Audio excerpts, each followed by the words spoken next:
సుజాత గారు ఓకే అండి, సుజాత గారు ఏమంటారు? ఇప్పుడు ప్రస్తుతం చూసుకున్నట్లయితే అంబటి రాయుడు విషయంలో కూడా ఒక క్లారిటీ లేదు, అటు టికెట్ అమ్ముకుంటున్నారు వైసీపీ అన్న చర్చ మరొక పక్క వస్తుంటే కూడా దీనికి సంబంధించి కూడా ఏ క్లారిటీ అటు వైసీపీ నేతలు కానివ్వండి, అటు అంబటి రాయుడు కానివ్వండి ఏమి ఇవ్వట్లేదు. ఇది ఒక రకంగా రాజకీయ విశ్లేషకుల అంచనా ప్రకారం కూడా వైసీపీకి ఇది ఒక డ్యామేజ్. ఏమంటారు?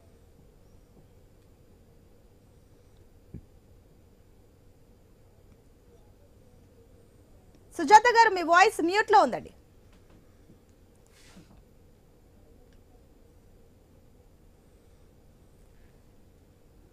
ఎస్ నాగేశ్వరరావు గారు మీరు చెప్పండి, ఇప్పుడు ఏమంటారు ప్రధాన? ఓకే చెప్పండి. ఓకే సుజాత గారు చెప్పండి. అంబటి రాయుడు గారిని నాగేశ్వరరావు గారు ఒక్క నిమిషం అండి, సుజాత గారు ఆన్సర్ చేయండి. ఎస్ సుజాత గారు చెప్పండి. వినిపిస్తుందమ్మా? ఎస్ వినిపిస్తుంది, చెప్పండి. ఓకే, సో మన మిత్రులు చెప్పినట్లుగా మీరు అడిగినటువంటి ప్రశ్న ఏంటంటే వైసీపీ నుంచి వెళ్ళిపోతే డౌట్స్ వస్తాయి అనేటువంటి అంశాన్ని లేవనెత్తారు. ఈ రోజు కృష్ణా జిల్లా నుంచి ఎంతమంది వచ్చారండి? కేసినేని నాని గారు, కొడాల నాని గారు, వల్లభనేని వంశీ గారు, వీళ్ళందరూ టీడీపీ నుంచి రాలేదా? అలాంటప్పుడు మరి టీడీపీ పార్టీ ఎంత అధోగతి స్థానంలో ఉంది? లేకపోతే వచ్చినటువంటి నాయకులు ఏ రకంగా లోకేష్ మనుషులు పెట్టి కొట్టిస్తున్నాడు అనేటువంటి అంశం తెలియట్లేదా? ఈ రోజు వైసీపీ పార్టీ మీద ఎందుకు అనుమానాలు వస్తాయి? ఈ రోజు టీడీపీ పార్టీ నుంచి వచ్చినటువంటి నాయకులు చంద్రబాబు నాయుడు గారి వెనక ఎంత కుట్రలు కుతంత్రాలు మీ పార్టీ మీద మీ నాయకుల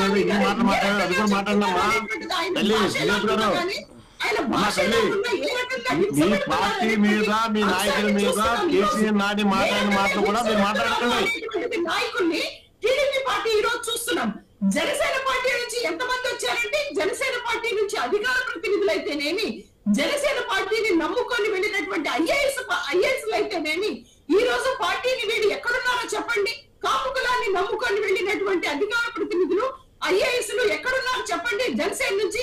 ఈ రోజు వైసీపీ పార్టీలో పట్టుమని 10 రోజులు ఉండేటటువంటి అంబటి రాయుడు బయటకు వెళ్ళిపోతే గగ్గోలు పెడుతున్నారే. ఎంతమంది టీడీపీ పార్టీ నుంచి ఎంతమంది వైసీపీలోకి వచ్చారు? అలాగే 23 మందిని అడ్డగోలుగా కొనుక్కొని ప్రజాధనంతో కొనుక్కొని వాళ్ళకి మినిస్టర్లు ఇచ్చినటువంటి చంద్రబాబు నాయుడు ఎలాంటి నైతికత ఉన్నటువంటి నాయకుడు?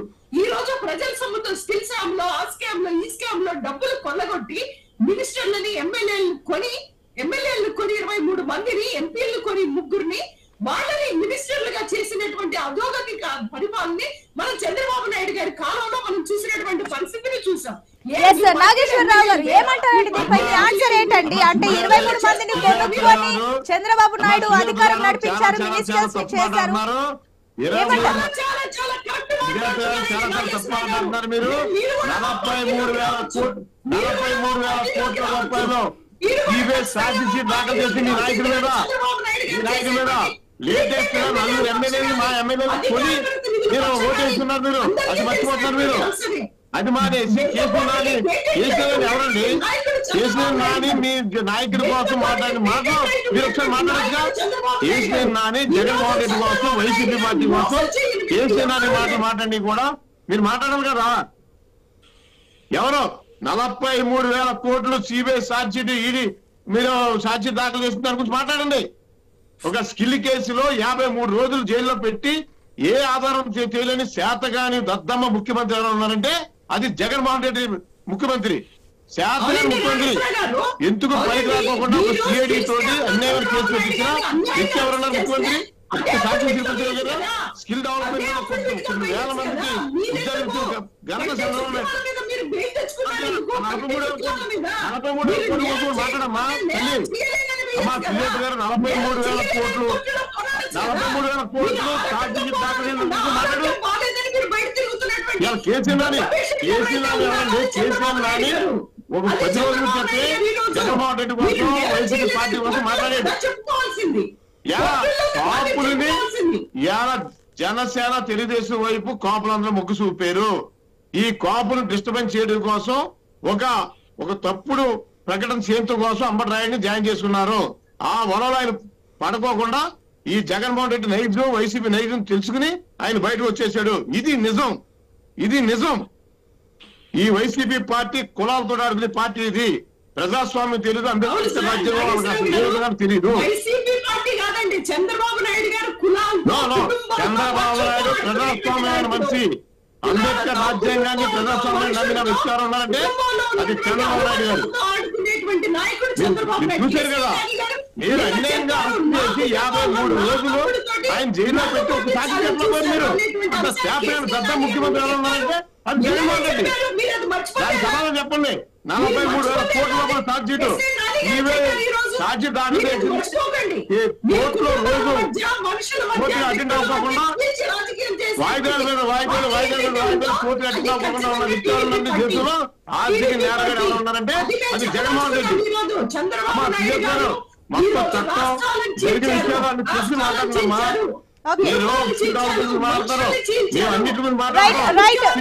నాగేశ్వరరావు గారు, సుజాత గారు, ఓకే అండి. ఏదైతే ఇప్పుడు అందరూ కూడా ఎమ్మెల్యేలు ఎవరెవరు వాళ్ళు కొనుక్కుంటున్నారు, అది జరుగుతుంది, అదంతా సెకండరీ ఇష్యూ.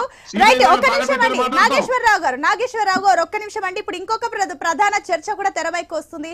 ఏదైతే ముద్రగడ విషయం కూడా తెరపైకి వస్తుంది. సో ఇప్పుడు ప్రధానంగా టీడీపీ నేత జ్యోతుల నెహ్రూ మరి ముద్రగడతో భేటీ కావడం ఒక రకంగా చర్చకు దారితీస్తుంది. ఇన్ని రోజులు ఆయన వైసీపీలో చేరుతారన్న చర్చ జోరుగా జరుగుతుంటే సడన్ గా ఉన్నట్టుండి ఇప్పుడు టీడీపీ నేత జ్యోతుల నెహ్రూ భేటీ కూడా ఒక రకంగా ప్రాధాన్యత సంతరించుకుంది. సో దీనిపై మీరేమంటారు నాగేశ్వరరావు గారు? అమ్మా ఒక్కసారి ప్రశాంతంగానండి. వైసీపీ పార్టీ నైజం ఇప్పుడు సుజాత గారు మాట్లాడింది మేమంతా ప్రశాంతంగా విన్నాం. ఈ డిబేట్ నుంచి పక్కకి వెళ్ళి వేరే వేరే విషయాలు మాట్లాడతారు ఆవిడ, అందుకోసం నేను మాట్లాడాల్సి వచ్చిందని. ఇప్పుడు మీ డిబేట్ ప్రకారంగా నేను మాట్లాడితే ఒకసారి ఆలోచన చేయండి. వైసీపీ పార్టీ ఈ ఎలక్షన్ గేమ్ లో భాగంగా తెలుగుదేశం పార్టీ జనసేన కూటమికి ఈ రాష్ట్రంలో ఉన్న కాపులు 95% ఈ కూటమికి మద్దతుగా ఉన్నారు. దీన్ని ఇంతకు ముందర ముద్రగడ పద్మనాభం గారిని తెలుగుదేశం పార్టీ అధికారంలో ఉండగా ఒక చంద్రబాబు నాయుడు మంచి నిర్ణయాన్ని కూడా తప్పుదారి పట్టించి ఆయన్ని తప్పుదారిలో తీసుకెళ్ళాలంటే వైసీపీ పార్టీ. ముద్రగడ పద్మనాభం గారిని ఆయన్ని మంచితనాన్ని కూడా పాడు చేసి ఒక తప్పు నిర్ణయం తీసుకెళ్లి వ్యక్తి ఎవరంటే జగన్మోహన్ రెడ్డి వైసీపీ పార్టీ. ఈ కాపులు ఎడగొట్టడం కోసం, ఈ కాపుల్లో కాపులు కూడా మాట్లాడుతున్న కోసం ఈ ముద్రగడ పద్మనాభం గారిని ఈ అంబటి రాయుడు గారిని అందరూ వాడుకుంటారు చూసిన వ్యక్తి జగన్మోహన్ రెడ్డి గారు వైసీపీ పార్టీ.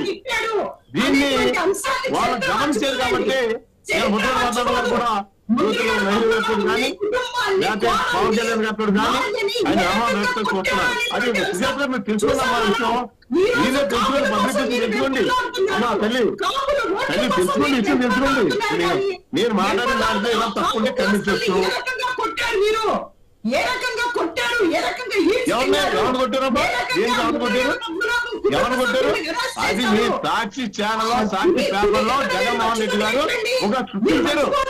అమాయకులు ముద్రగడ పద్మనాభం గారు అమాయకులు చేసుకుని ఆడుకున్నారు. మీరు 2019 మీకు అన్ని చేశారైనా అన్ని చేసేదానికి పెట్టారేంటి? ఏమి చేయలేదు, గుర్తించలేదు. ఇలా రాజకీయాన్ని ప్రాబ్లం అవసరం కాబట్టి మళ్ళీ ముద్రగడ పద్మనాభం గారిని అమ్మకారిగా వాడుకోవడం చూసేది. అది వాళ్ళు పేపర్ పడుకోకుండా బయట మాట్లాడుకుంటే జగన్మోహన్ రెడ్డి నైజం తెలుసుకోవడం కోసం తెలుసుకున్నాను. నాగేశ్వరరావు గారు, సుజాత గారు ఒక్క నిమిషం అండి. నరేష్ గారితో కూడా మాట్లాడే ప్రయత్నం చేద్దాం, ఇక్కడ డిస్కస్ చేద్దాం. నాగేశ్వరరావు గారు, సుజాత గారు ఒక్క నిమిషం అండి. నాగేశ్వరరావు గారు ఒక్క నిమిషం అక్కడే డిస్కస్ చేద్దాం. సుజాత గారు కూడా ఒక్క నిమిషం అండి, డిస్కస్ చేద్దాం. నరేష్ గారు, నరేష్ గారు మీరు ఏమంటారండి? నాగేశ్వరరావు గారు ఒక్క నిమిషం అండి, ఒక్క నిమిషం మీ దగ్గరకు వస్తాం మళ్ళీ. నరేష్ గారు, సో చూస్తున్నారు ఇప్పుడు ముద్రగడ పద్మనాభం గురించి కూడా ప్రధానంగా మనం మాట్లాడుకున్నట్లయితే గతంలో మరి పవన్ కళ్యాణ్ కాపు పెద్దలకు ఒక లేఖ కూడా రాయడం జరిగింది. ఆ లేఖకు మరి పెద్దలు మరి ఏదైతే వాళ్ళు కూడా పాజిటివ్ గా రెస్పాండ్ అయ్యారంటారా? ఇప్పుడు ప్రస్తుతం చూసుకున్నట్లయితే ఇన్ని రోజులుగా వైసీపీలో చేరుతారన్న ప్రచారం అయితే కనిపించింది ముద్రగడ విషయంలో. ఇప్పుడు ఉన్నట్లుండి జనసేన టీడీపీ కూటమిలోకి రాబోతున్నారన్న ప్రచారం కూడా సాగుతుంది. సో మీరేమంటారు దీనిపై? ముందుగా సుజాత మేడం గారు మాట్లాడిన వాటికి కొన్ని సమాధానాలు చెప్పాల్సింది కొన్ని ఉన్నాయి. చెప్పండి. అయితే సుజాత గారు కాపుల మీద మీరు ప్రేమ బాగా ఒలపోస్తున్నారు. ఏదైతే తుని ఘటన విషయం గురించి గాలి చేపించడం ఆ విషయం గురించి మాట్లాడారు. మరి అదే చంద్రబాబు నాయుడు గారు ఈడబ్ల్యూఎస్ ఇది ఐడియా ఉండలేదు, దాని మీద 5% రిజర్వేషన్ 10% గవర్నమెంట్ ఇస్తే 5% రిజర్వేషన్ అట్లాగే అసెంబ్లీలో తీర్మానం పెట్టారు. ఈ పాయింట్ నేను చెప్తాను. ఈ పాయింట్ క్లారిటీ నేను ఇస్తాను. చెప్పండి. ఏదైతే ఓబీసీ 5% రిజర్వేషన్ అంటున్నారో దానికి సంబంధించినటువంటి రాంగ్ ఇంటర్ప్రిటేషన్ ఈ రోజు జనసేన అమ్మా ఎన్ని మాట్లాడినా వాళ్ళకి చంద్రబాబు నాయుడు గవర్నమెంట్ లో ఎంత జరిగినా అంత న్యాయం చేశారు. దాన్ని మీరు ఒక ఫేక్ ప్రసారం తోటి ఒక దొంగ సోషల్ మీడియా తోటి మీరు ఇంటర్ప్రిటేషన్ మీరు చేయొద్దు. మీరు విషయం తెలుసుకొని మాట్లాడండి. చంద్రబాబు నాయుడు గారు 5% ఏదైతే ఎకనామికల్ గా బ్యాక్ డ్రాప్ ఉన్నటువంటి కమ్యూనిటీకి, ఈబీసీ కమ్యూనిటీకి కేంద్ర ప్రభుత్వం ఇస్తున్నటువంటి 5% అనేటువంటిది కాపులకి ఇస్తామని చెప్పింది. అట్లా ప్రత్యేకంగా రిజర్వేషన్ అని ఉండదండి, అందరికి వస్తుంది. ఇస్తున్నటువంటి కుటుంబాలకి ఇస్తున్నటువంటి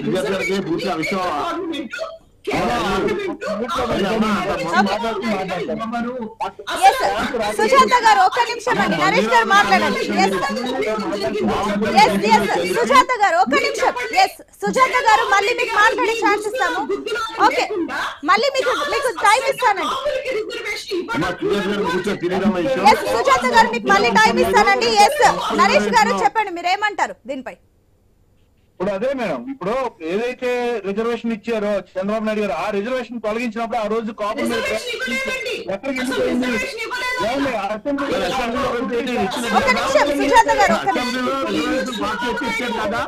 రిజర్వేషన్ ఇవ్వలే, తీర్మానం మాత్రమే చేశారు.